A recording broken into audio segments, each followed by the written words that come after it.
ইরানের নতুন ব্যালিস্টিক ক্ষেপণাস্ত্র কাসেম বাসির পারমাণবিক অস্ত্রের চেয়েও ভয়ঙ্কর। ইরান সম্প্রতি তাদের সামরিক শক্তি বৃদ্ধির অংশ হিসেবে নতুন ব্যালিস্টিক ক্ষেপণাস্ত্র কাসেম বাসির উন্মোচন করেছে। এই ক্ষেপণাস্ত্রটি 1200 কিলোমিটার দূরত্বে লক্ষ্যবস্তুকে আঘাত হানতে সক্ষম এবং উন্নত গাইডেন্স সিস্টেমের মাধ্যমে নির্ভুলভাবে লক্ষ্যবস্তুতে আঘাত করতে পারে। কাসেম বাসির ক্ষেপণাস্ত্রটি ইরানের হাস কাসেম সিরিজের উন্নত সংস্করণ, যা 2 ধাপের কঠিন জ্বালানির ইঞ্জিন দ্বারা চালিত। এই টার্মিনাল পর্যায়ে এটি ম্যাভ 5 গতিতে আঘাত হানে, যা এটিকে হাইপারসনিক অস্ত্র বলা হয়।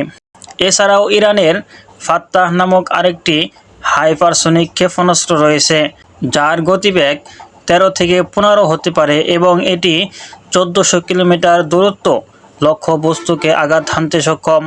এই ক্ষেপণাস্ত্রটি পারমাণবিক ওয়ারহেড বহন করতে সক্ষম বলে ধারণা করা হয়।